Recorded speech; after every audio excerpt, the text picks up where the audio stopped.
I began by telling you the argument in a apologetical setting that has a transcendental direction is focused on the worldview, not just an element of life or thinking or some concept in isolation from others.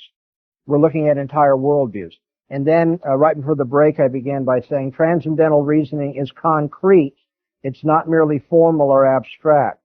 Van Til says in the Defense of the Faith, pages 384 to 385, we are not answering skepticism with something formal or abstract.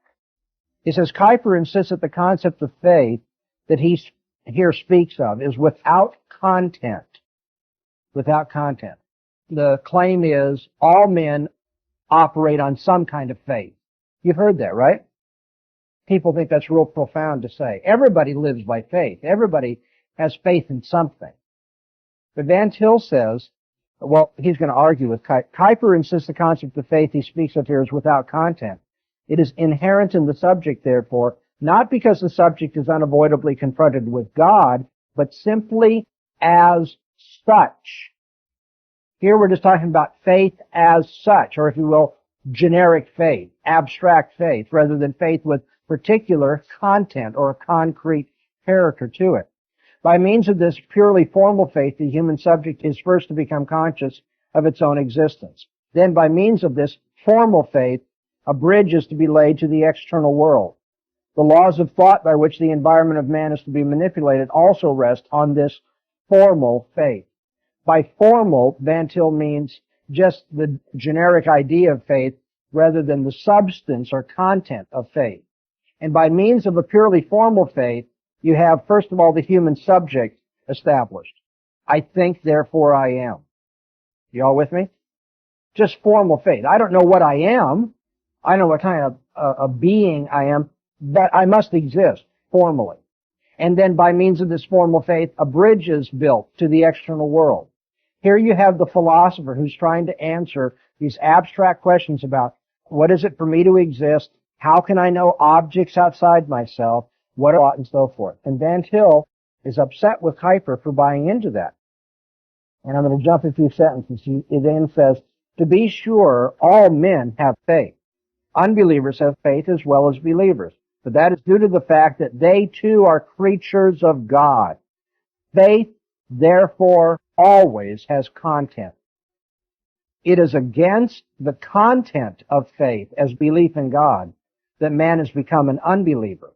As such, he tries to suppress the content of his original faith. Original faith is Van Til's way of saying we all come into this world believing in God and we suppress that. He tries to reduce it to something formal. I think right before the break I was saying what philosophers want to do is they want to take features of Jehovah God, abstract them from that concrete reality that God is, and talk about them in general and impersonally.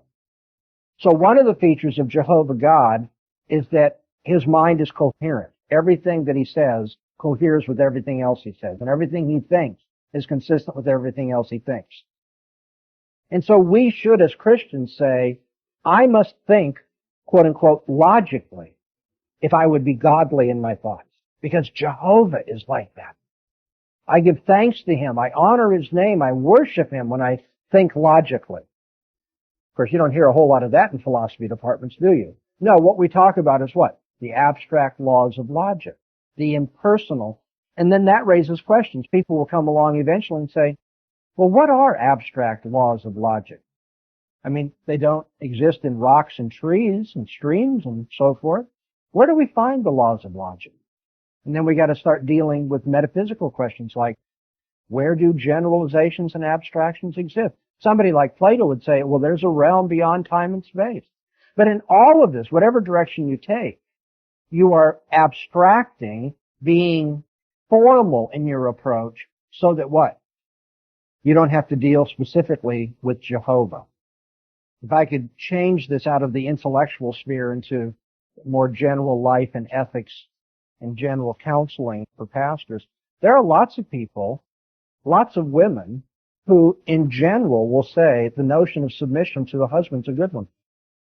But submitting to this guy that I'm married to, being concrete about that, now that's a different matter. Yeah, but you see, that's the point. The notion of concrete submission is really quite different from the general idea. Yeah? And there'll be people who say, well, I love the idea of fatherhood, but I hate my particular father. And that's because, in this case, presumably that father falls short of the ideal. But you're not real upset if you're that person who hates your particular father, but you love the idea of father. You're not real upset when you have to do a lot of research about fatherhood or write articles on fatherhood and so forth. But if you had to write about your own father, your blood pressure would go up, you wouldn't sleep at night, you wouldn't enjoy the assignment, and so forth and so on. In the same way, I'm just limited, but by analogy, philosophers want to talk about fatherhood. They want to talk about conceptual adequacy. They want to talk about logic. They want to talk about uniformity. They don't want to talk about Jehovah. And Van Til saying, we've got to force them to see that in all of that, they're talking about Jehovah. See, that's why this apologetic, I think, is offensive to many people. It's very strong, it's very passionate, it's very religious. Van Til saying, you've got to be converted. I mean, that's just, in a philosophy department, that's just gauche to talk that way. We don't talk about people needing to be, that's what you do at a Billy Graham crusade. Here we're talking about impersonal, abstract things. And so, Van Til's transcendental approach, to make my point here, is not an abstract, formal kind of argument. It's very concrete. We confront the unbeliever with an entire worldview, and it's personal, and it's in your face. You don't mind me using that expression. It's Jehovah is confronting you. And if you do not submit to him, then you will die. Now, we're used to hearing that kind of in preaching, meaning eschatologically, you will die. We're talking intellectually as apologists. We're saying intellectually you will die if you do not bow to Jehovah. And the way in which we're demonstrating this is by a transcendental program, reducing the unbeliever's philosophy to absurdity, showing that no experience is intelligible apart from this very concrete kind of God and worldview that we're dealing with. Bill? Have been the building the philosophy looking at everything, giving kind of little things and stuff such as Jesus said, be true, which means the truth is personal, which is hard for us to imagine one thing. And so the philosopher wants to make it impersonal. So what is the quote there read? Well, the truth will make you free. So that's engraved in big bricks at the top that surround the building. Other philosophical maxims too. But that's the one that honors Jesus. The truth will make you free. But of course what Jesus said is, I am the truth. He said, no. He said, if you abide in my word, you will know the truth, and the truth will make you free. So Jesus is not talking about truth in the abstract making men free. He's talking about the specific truth about him that makes men free. And so here, in an attempt to honor Jesus, they actually insult Jesus by generalizing and taking away the concreteness and specificity of what he was getting at. Van Til says, we are not being speculative. We're not interested in finding the highest philosophical concept and then calling it God. That's from Common Grace, page 8. In Common Grace, page 104, he says, we're not positing an indeterminate God. You know what an indeterminate God is? Just the formal idea of a God out there of some sort, somewhere. An unspecified. We're dealing with a very particular kind of God. In fact, he says in the Defense of the Faith, page 46, also pages 25 to 29, I obviously don't have time to read all these things. I learned that in our first hour. Van Til says in the Defense of the Faith that the issue between the believer and the unbeliever from an apologetical standpoint is precisely the specific kind of God that we seek to prove. Van Til says is most unbelievers are not all that adverse to admitting that a God exists. Isn't that right? In the same way that somebody who hates his father says, oh, fatherhood's a good idea. And if you talk to most unbelievers, there are some that are real gnarly, and they just don't even want to use that language at all. But when all's said and done, most unbelievers say, oh yeah, well I think the universe as a whole is God. Yeah, God exists. The whole of reality. is bigger than man. So there's something bigger than man, call it God. Yes, yeah, God exists. Well, what kind of challenge is that? I mean, that doesn't impinge on you ethically, doesn't confront you intellectually. It's just, Van Til says, therefore, the argument is not over whether a God exists. The argument is over whether the God, Jehovah, exists. Now, in light of this remark about transcendental reasoning being concrete, I think you can appreciate, I do want to read this quotation from Introduction to Systematic Theology, pages 190 and 191. Van Til maintains that our apologetical argument, or our method in general, starts with the actuality of the Bible. Listen to this quote and then kind of ruminate on it. Let this kind of sink in. He says, the Reformed faith has set the idea that we must begin with the actuality of the book over against the rationalism and irrationalism of unbelieving thought. The Reformed faith has set the idea that we must begin with the actuality of the book. Now listen. We must not pretend that we have established the possibility of the book and the necessity of it in terms of a philosophy that we did not get from the book. We have, as Christians, indeed learned with Calvin to interpret ourselves in terms of the book, and that on the authority of the book, and then we look to the book for the interpretation of the meaning of the facts. That's another one of those buried nuggets that if I were doing this, you know how modern books often have quotations, put in a box in the middle of the page? That's one of the ones that I'd really put on a boilerplate. Not everyone gets the point immediately, and that's why I want you to think about this. Van Til says is, I'm not going to come to the Bible with a philosophy that's outside the Bible that has allowed me to say this is possible or even necessary. Devastating. I'm not going to begin, how can I put this? Well, I'll use a modern illustration. I'm not going to begin with Quine's philosophy and come to the unbeliever and say, if we're good Quineans, I can show the necessity of the Bible. So you have no objection now when I come to the Bible. Van Til says, I don't work up to the possibility or even the necessity of the Bible from outside the Bible. A philosophy that now makes it credible or respectable to turn to the Bible. He says, I begin with the actuality of the Bible. Or if you will, this apologetic is immediately in your face. It's like, Jehovah has spoken. I'm not going to talk about the general idea of revelation or the notion that wouldn't such a God reveal himself? Isn't it very probable? I'm going to say, here's a book. It claims to be from God, a very specific kind of God, and it says, you are in rebellion against him, you need to repent. We begin right there with the actuality, the concrete, full details of the Christian worldview. See, that's not what transcendental arguments look like when you follow Kant or Strawson or anybody else. So I hope you get a notion here, or you can pick up on this notion of the uniqueness of the presuppositional approach. But with that in mind, that we're dealing with an entire worldview, not just abstractions and so forth, a very concrete kind of God, the actuality of the Bible, then we reason transcendentally. And we say, without this worldview, you can't make sense out of anything. This is the precondition for the intelligibility of human experience. For which quotation? Yes, I believe the pagination is the same, even though I've got the spiral-bound edition. I think they just photographed these pages for the one that you have that's bound.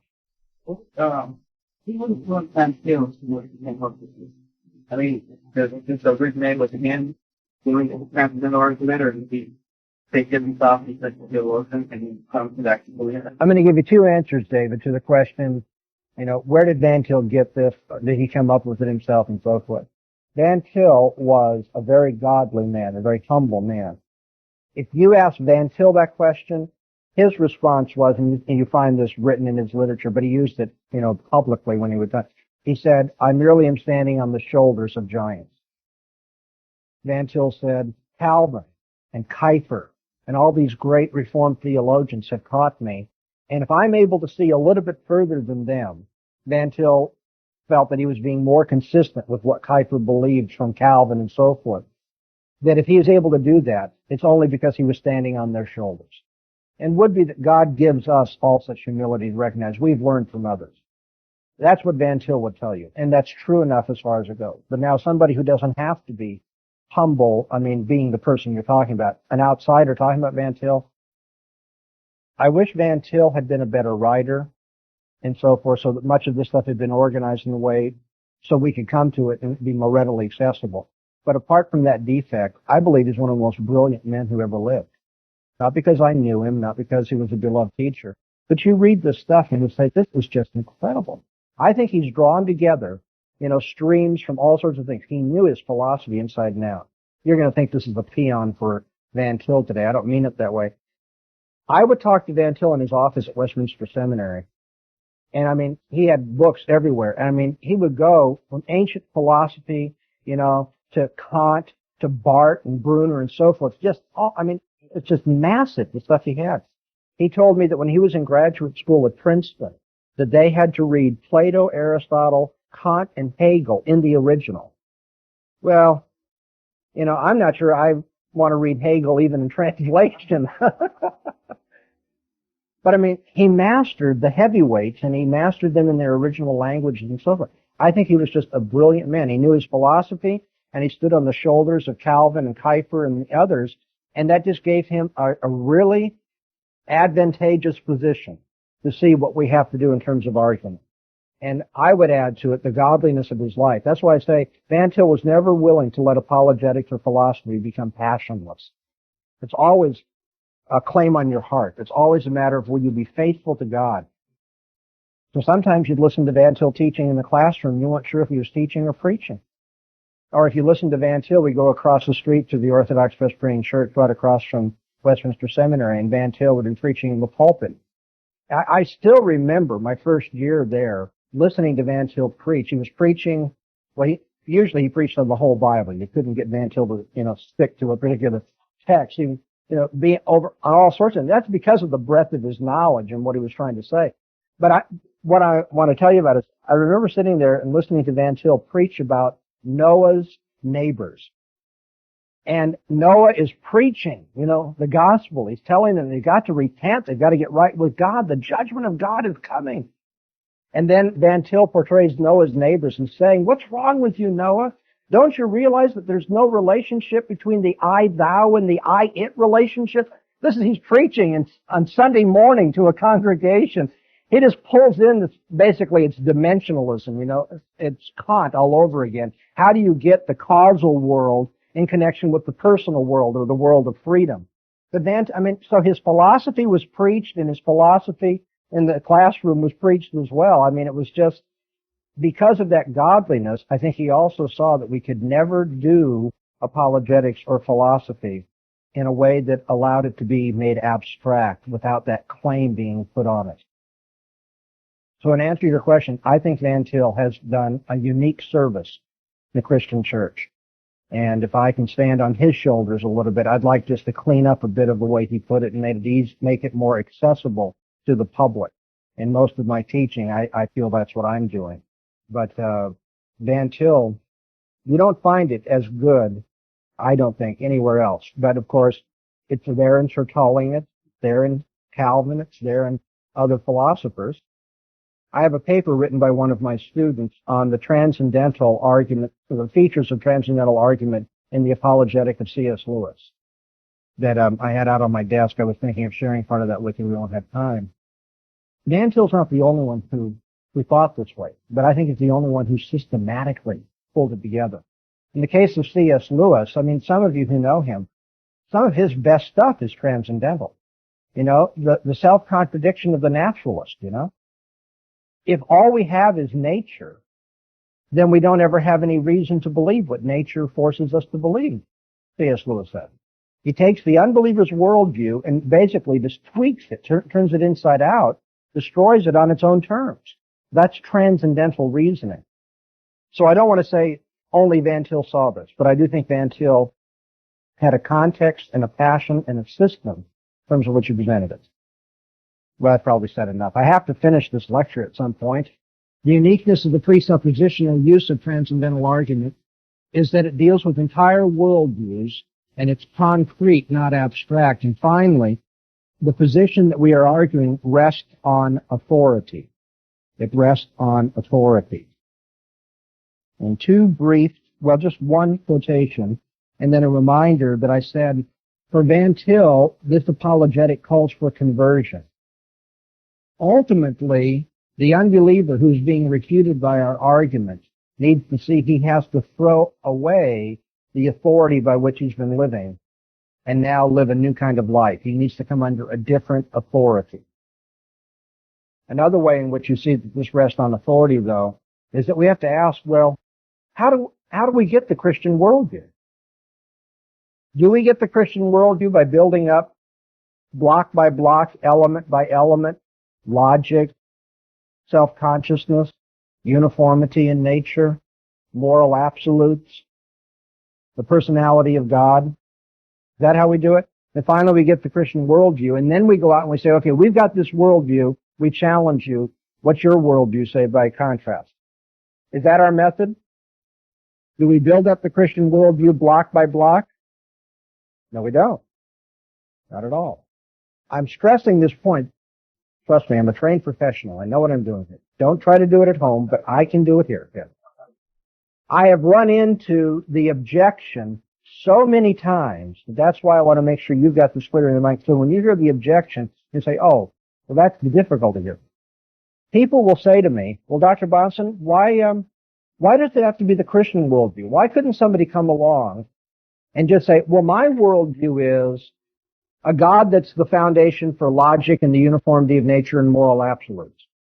That is, just take as much of what you've been talking about as is convenient for my intellectual purposes, and then just get rid of all the other stuff, the Old Testament stories and miracles and redemption and eschatology and all that. Wouldn't that kind of worldview defeat you? And I know many people that get really hung up on that, and they say, yeah, why can't we just have deism be the transcendental for the meaningfulness of everything? And the answer is, where'd you get your worldview?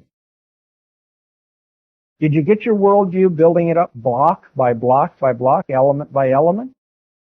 If so, then the person who proposes deism or this reduced version of Christianity must show every element to be necessary and coherent with every other element on its own.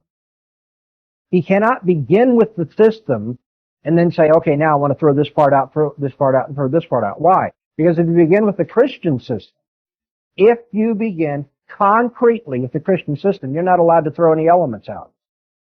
So anybody who gives me, I'm gonna make up a name for this system that looks like Christianity, that's the evil twin of Christianity to a certain extent, okay? Well, let's just call that mumbo jumbo. That's my worldview, mumbo jumbo. Mumbo jumbo's got a God. Mumbo jumbo's got a God that controls every fact of the universe. Mumbo jumbo is a God that creates every fact of the universe. On and on and on. And so the person says, you got Christianity, I have mumbo jumbo. And I say, fine. Where'd you get mumbo jumbo? What defines that worldview? What determines that worldview? Now, one possibility to answer that question is, oh, well, I took the Bible and I edited. I got rid of all the stuff we didn't need, and that's mumbo jumbo.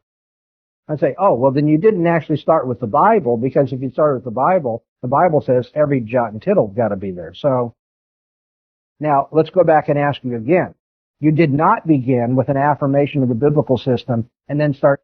Well, the guy says, okay, well, I didn't accept the Bible and its authority. I just got my ideas from the Bible. I say, okay, then each and every one of them got to be built up individually. And we're right back to the old rock in a bottomless ocean. The unbeliever can't do that. You can't take individual elements. First you get logic, then you get nature, then you get a human mind. He can't bring all these things together. He's in the same boat as the guy who's trying to do it from scratch.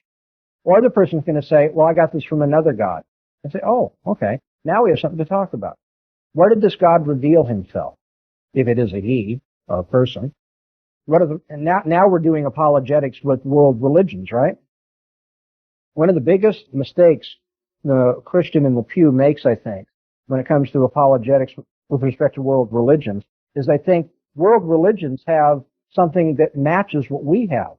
And so how can we claim the Bible? They've got their holy book too. You've got to ask about what kind of holy book you're talking about. The Bhagavad Gita is not in the same ballpark with the Bible. Why not? Well, because the Bible says we have a personal God who thinks rationally and clearly, speaks verbally, and has recorded that in this book. Is that the Bhagavad Gita? The Bhagavad Gita does not have a God that's separate from the individual who's reading about God. That individual is God. Because if you understand the Bhagavad Gita, all is one. This God, whatever you want to call it, is not personal because it can have no definite characteristics. Personality or impersonality are equally, illusion because all is one. This God doesn't speak verbally and therefore doesn't record his personal revelation in a book. Bhagavad Gita is a religious book, but it's not anywhere like what the Bible is. And on and on and on. We go through the various options. The point is, where did mumbo jumbo come from then? It turns out that anybody who wants to take Christianity and just, edit it down has an authority outside of the Bible by which he's living, right? And by that authority, he edits the Bible. But if that's true, then by that authority, he must establish every point that he puts into his system called mumbo jumbo. And that's the same as the argument with any garden variety unbeliever. You can't formulate a worldview that makes experience intelligible on a piece-by-piece basis. And so Van Til says our transcendental argument is about entire worldviews. It's reasoning that is concrete, not formal and abstract, and we openly admit that our position rests on authority. See, I've asked the adherent of mumbo jumbo, where did your position come from? And he's had real problems with it. And he says, I can ask that question of you. Where'd your position come from? And I say, God revealed it. Well, why do you accept it? On his authority. Wait a minute. You can't just accept this on authority.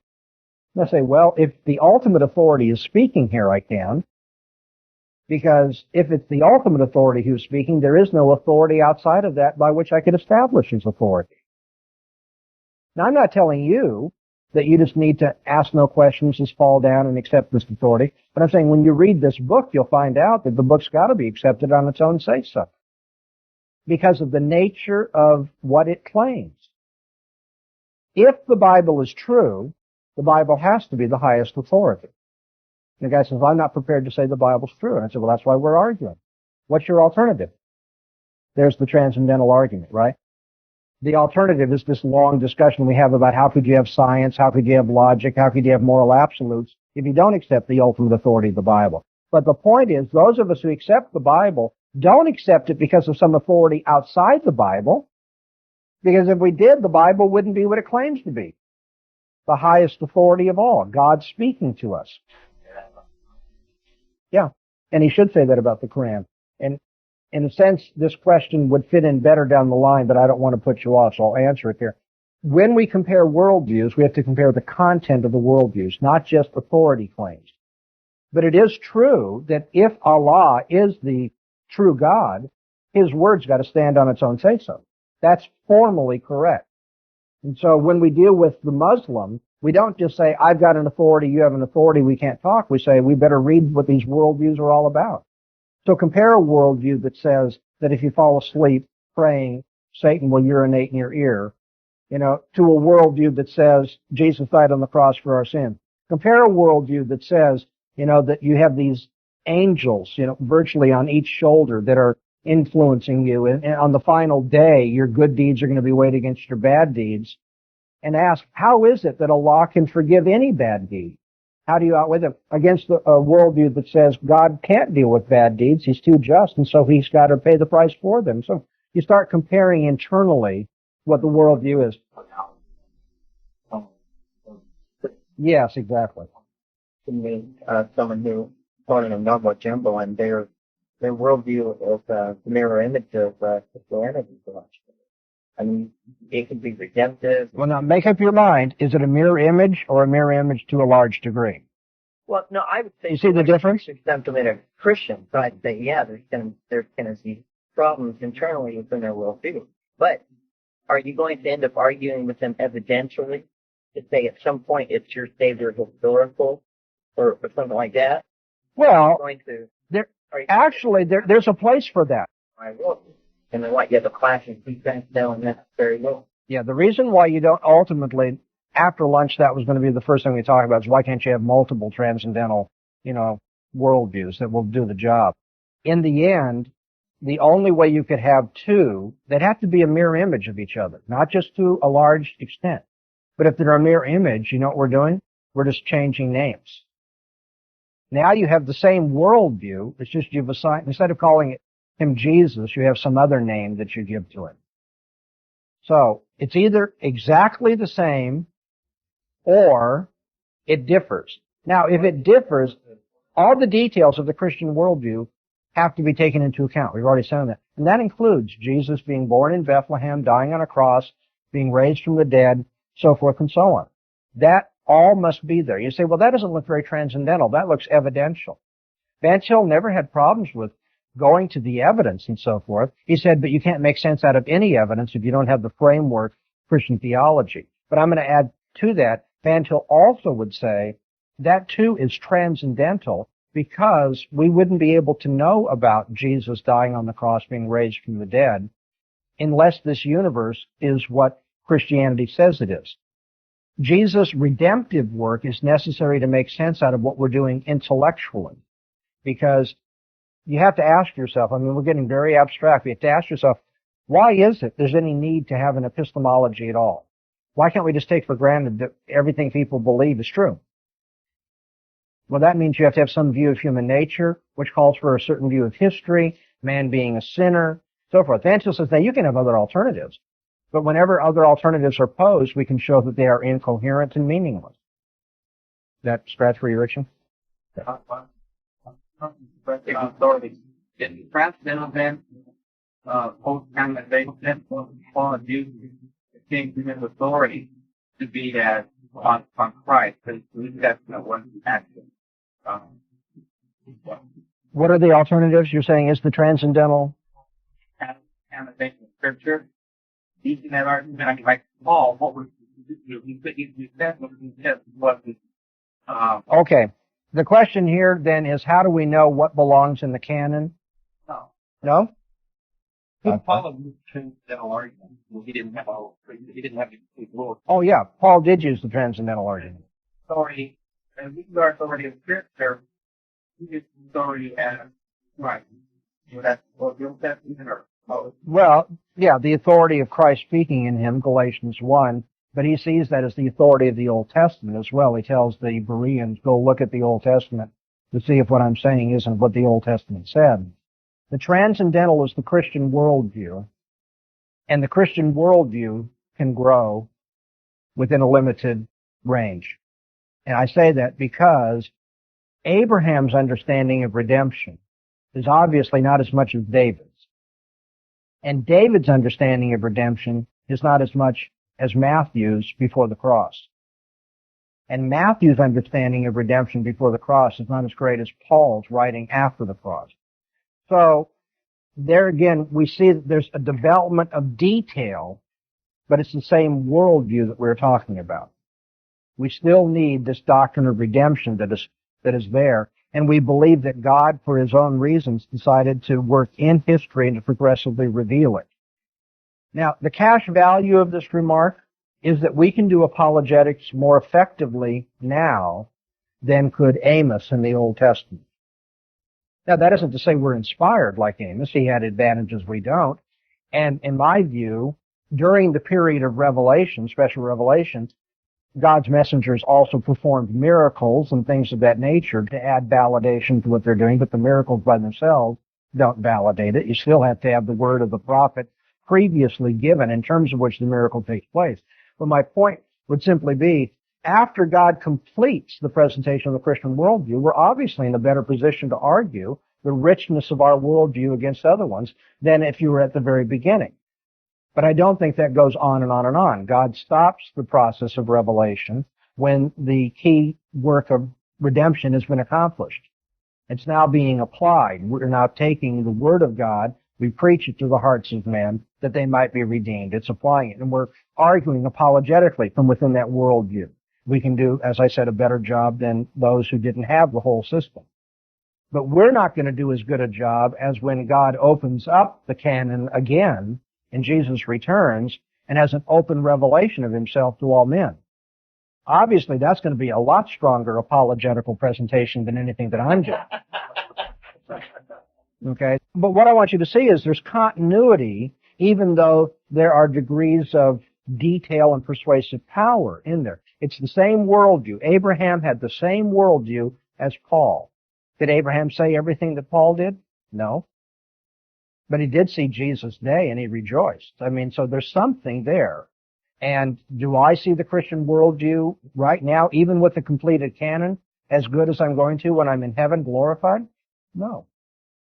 And so there's unity and diversity in this. It's the same worldview, and yet I do allow for diverse details, or if you will, greater depth of conceptual adequacy in that worldview. Well, he uses the transcendental argument, I think, at the Areopagus. Excuse me? Yes, and with Agrippa. We see it, though I'm talking about actual speeches of Paul, we can see it. But you see it directly when Paul says in 1 Corinthians that the wisdom of this world is made foolish by God. What he's saying is, take all the philosophers of this world, God reduces them to absurdity, to foolishness, to use Paul's term. Okay. I've been very generous and let you guys, you interrupted me. I still haven't read the quote, and so I'll read the quote, and then I'll take your question first. I'm sorry. My point is that what makes Van Til's use of the transcendental program different includes that he says, I begin with my worldview on authority. I openly admit that. It's a self-authorizing thing, and I'm calling for people to be converted. They have to change authorities in their lives. Okay, Common Grace, page 8. Where am I? We accept this God upon scriptural authority. In the Bible alone do we hear of such a God, okay? Muslims may talk about Allah, but we say it's only in the Bible you hear about this kind of God. Begin with the Trinity. There's an obvious difference, right? Such a God, to be known at all, cannot be known otherwise than by virtue of his own voluntary revelation. If God is absolute, if he is the creator, if he is transcendent, if he's distinct from creation, if he is sovereign, if he is self-contained, if he is in need of nothing, this kind of God, Van Til says, such a God could only be known by his own voluntary revelation. He must therefore be known for what he is, and known to the extent that he is known by authority alone. Page 8. We do not first set out without God to find our highest philosophical concept in terms of which we think we can interpret reality and then call this highest concept divine. I alluded to that already. We don't start abstractly talking about generic philosophical problems, find the unifying concept and say, oh, that must be God. Van Til says we begin with a God who is personal, concrete, and he reveals himself in terms of his own authority. And now I'm going to skip a few lines, and this too is a boilerplate quotation in my estimation. Have we no philosophical justification for the Christian position? Or are we to find a measure of satisfaction in the fact that others too, non-Christian scientists and philosophers as well as ourselves, have in the end to allow for some mystery in our system? Van Til says, well, are we just to be satisfied that everybody's got mystery in their system? We don't have philosophical justification, and so we just accept our position on authority? Amazing thing is, he wrote these words 1947, I believe. That's a check. John Warwick Montgomery, years later, portrays Van Til as saying that very thing. We're all in this context of mystery, and I've got my authority, you've got yours. Van Til anticipated it, again, in his first major apologetical, discussion. Let me finish. Have we no philosophical justification of the Christian position? To all this we must humbly but confidently reply by saying that we have the best of philosophical justification for our position. It is not as though we are in a bad way and that we seek for some comfort from others who are also in a bad way. We as Christians alone have a position that is philosophically defensible. The frank acceptance of our position on authority, which at first blush, because of our inveterate tendency to think along non-Christian lines, seems to involve the immediate and total rejection of all philosophy, this frank acceptance of authority is, philosophically, our very salvation. Some of you who have been in class where professors want to dismiss your point of view as being religious or theology, not doing philosophy, that's exactly what Van Til's talking about here. Let me say it again. Van Til says the frank acceptance of our position on authority, which at first blush, because of our inveterate tendency to think along non-Christian lines, seems to involve the immediate and total rejection of all philosophy. Okay, we're doing transcendental, presuppositional, apologetical argument. And somebody says, well, where do you get your worldview? And I say, well, I accept it on authority. The authority of God speaking in this book. It's because God is the ultimate authority. That book doesn't have any higher authority. So I accept it on authority. I'll tell you straight out. I'm not embarrassed by that. Van Til says we do blush. Why? Because of our inveterate tendency to think like unbelievers. What an indictment. I mean, he's not being mean, but isn't that true? Why does that bother us to say that to unbelievers? I accept this on the authority of God. Well, because they're going to make fun of us. We want to think like unbelievers think. Well, they don't think on the authority of God. So now there's real tension, right? Van Til says, at first blush, this seems to be, how does he put it, the immediate and total rejection of all philosophy. So I'm dealing with a philosophy professor in class or just an intelligent unbeliever out on the street. And he says, well, what's your philosophy of life? I mean, okay, you've reduced me to absurdity. I can't answer your questions. Well, what do you offer by comparison? And I say, well, I have this worldview, this very concrete worldview, this particular kind of God. He goes, well, why do you accept that? And I said, well, I accept it on authority. I begin with it on God's authority. He goes, oh, well, then you're not doing philosophy. You've immediately rejected. Philosophy can't be done on authority. And how's Van Til reply? This frank acceptance of authority is, and he sets it off grammatically with the word philosophically, which is a real hammer blow. He says this frank acceptance of authority is philosophically our very salvation. So my reply to the person who says, well, you're not doing philosophy anymore. My reply is, let me tell you, buddy, this is the very salvation of philosophy. If you don't start with authority, this God, this worldview, you're going to destroy all philosophy. So when you tell me philosophers can't do this, I tell you then philosophers must die. Not we're going to stab you to death, but you're going to destroy your philosophy, right? Philosophy cannot survive under your stricture that you cannot begin with authority.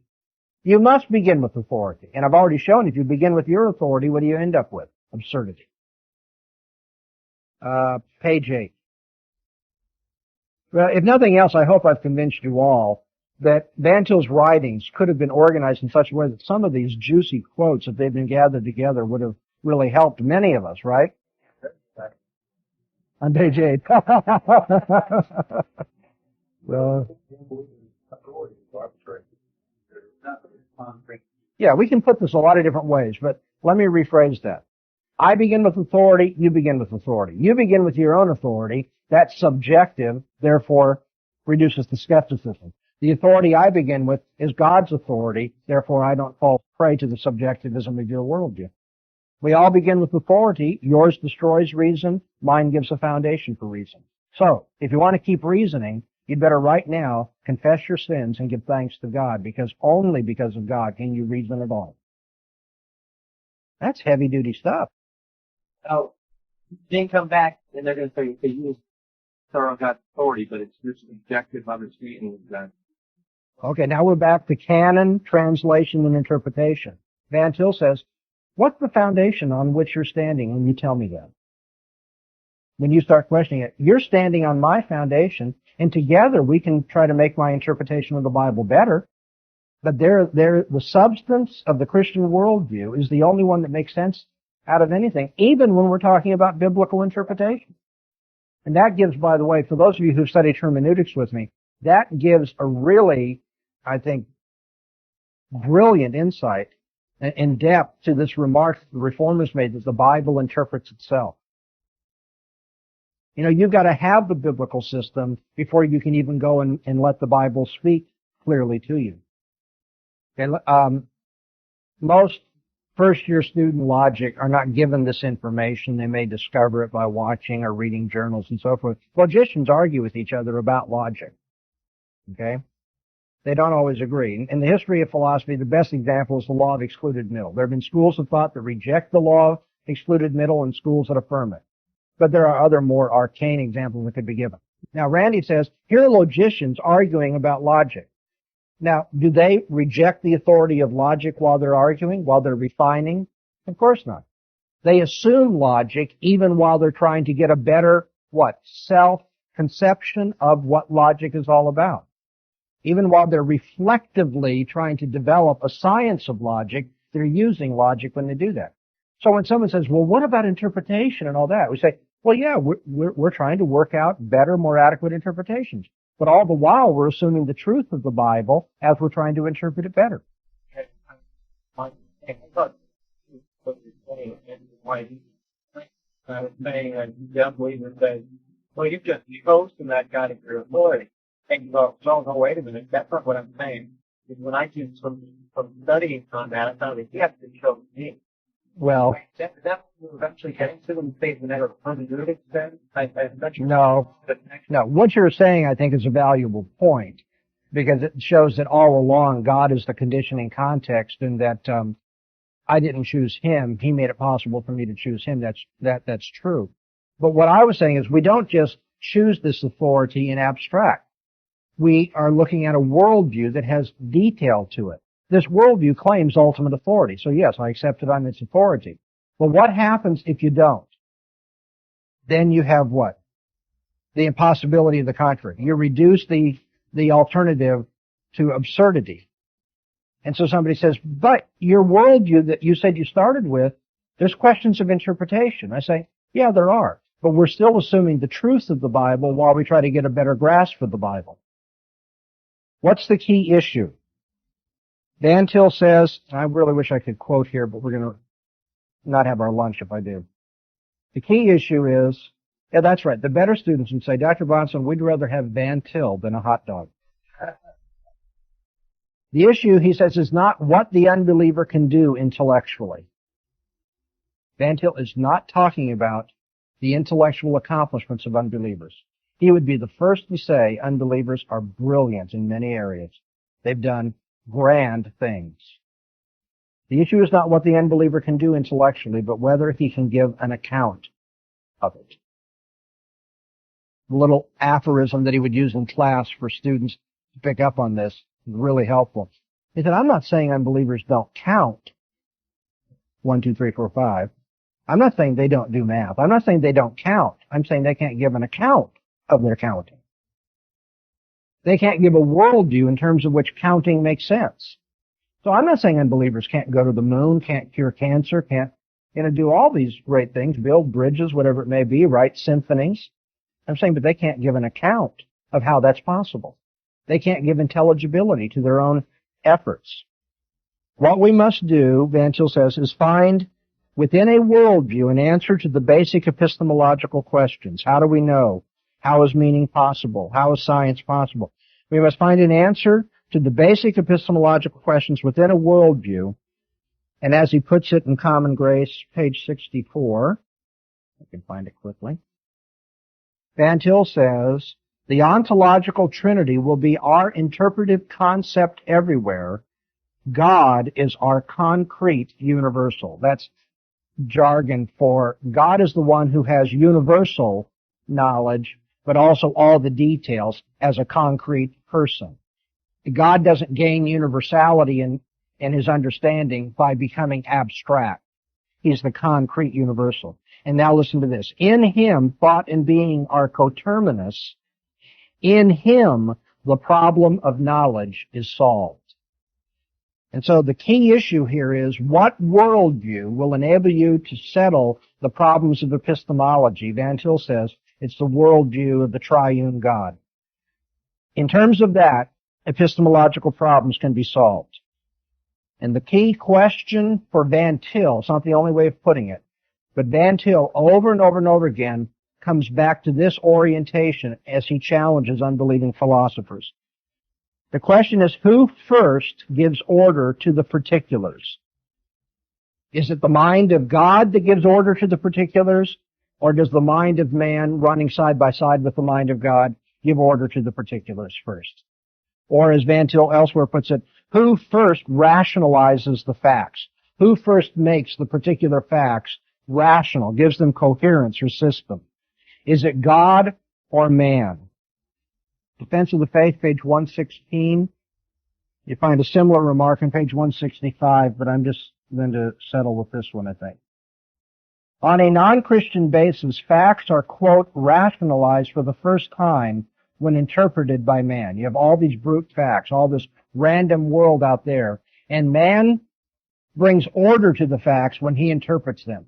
He gathers them together, and then he gives a system of interpretation. On a non-Christian basis, facts are rationalized for the first time when interpreted by man. But for one who holds that the facts are already part of an ultimately rational system by virtue of the plan of God, it is clear that such hypotheses as presuppose the non-existence of such a plan must, even from the outset of his investigation, be considered irrelevant. Who first rationalizes the facts? Does God, is his mind that which gives intelligibility, coherence, meaning, and order to the facts, or does man first do it? Over and over and over again, Van Til says you have to choose between one of those worldviews. And if you choose that man does it first, what does it reduce to? Class, subjectivism and then skepticism. That's exactly right. Start with man, you're going to end with man, and you won't be able to have objective knowledge. You must begin with the Christian worldview where the order that's given to the facts is there because of the mind of God. He is the one who plans and creates all things. In another place, Foreign Pastor in Modern Thought, page 89, Van Til says, the consistently Christian conception of the a priori, that which we know apart from observation, is that which presupposes the creator-creature distinction and makes the covenant inclusive of all the activities of man. We begin with the Christian worldview. Everything. The creator-creature distinction, the covenant, all the activities of man. Thus, there is involved in every act of interpretation a twofold activity. An activity of God and an activity of man. The two are not opposed to one another, nor do they work at different times or in different dimensions. No facts can be interpreted without reference to the activity of the human mind. But if skepticism and subjectivism are to be avoided, there must be back of the activity of man, the activity of God. Van Til says, your mind is active. You're trying to interpret things. But if you don't have a worldview that says back of all my interpretive efforts is God's original interpretation, then you'll be reduced to subjectivism and skepticism. The facts will never be brought together. There'll be no coherence, no order, no intelligibility. Now, with this introductory lecture or discussion, after we come back from lunch, I'm going to read just 9 or 10 pages of Van Til, and I hope you're going to say, it was all there. This is the